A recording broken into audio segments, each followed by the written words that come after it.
તમે તો કેરિયર કરવા મોડેલિંગમાં આવ્યા છો, તો મોડેલિંગમાં તમારી કળા બતાવો.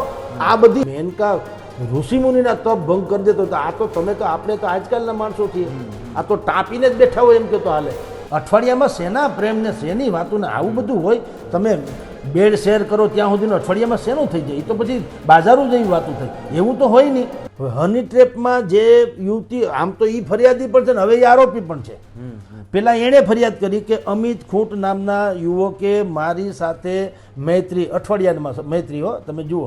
અને એ પણ કેવું કહેવાય, વિચારણા તો માગી જ લે ને કે એ દીકરી 17 વર્ષ, ભલે સગીરા બગીરા એ કાયદા કાનૂન, સગીરાની કે 13 વર્ષના છોકરા ઉપર અત્યારે નથી રેપનો કેસ હાલતો લ્યો.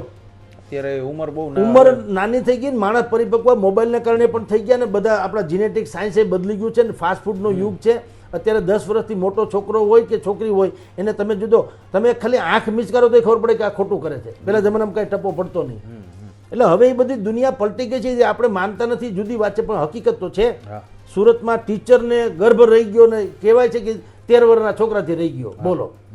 એટલે આ 17 વર્ષની તોય સગીરા એટલે સગીરા 17 વર્ષની દીકરી તો દુનિયાની ખબર હોય, સગીરાની ક્યાં સવાલ છે? પણ તો એવો કાયદો છે તો છે.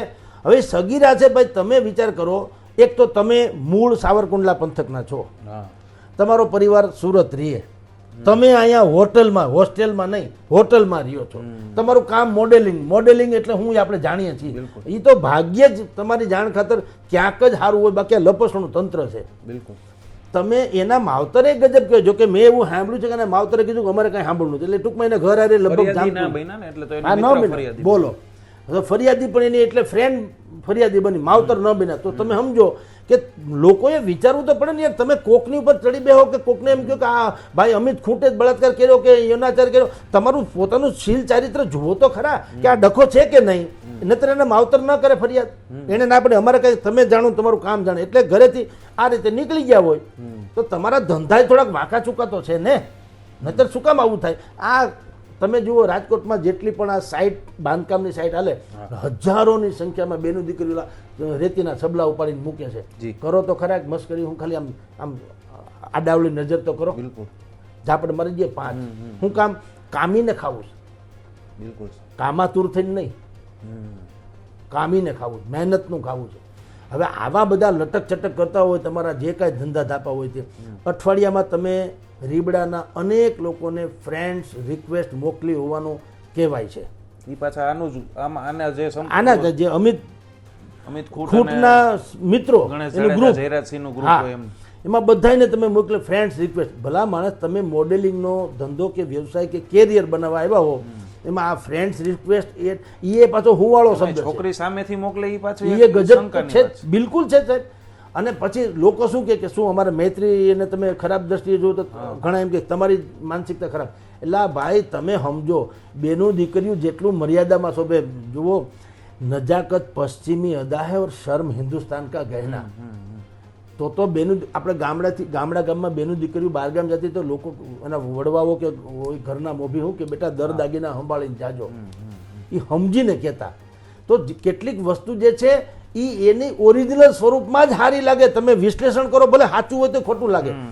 માને માં કહેવાય, બાપની બાયડી ન કહેવાય. બિલકુલ. હો વાતની એક વાત, જે છે એ છે પણ ન કહેવાય, માં જ કહેવાય.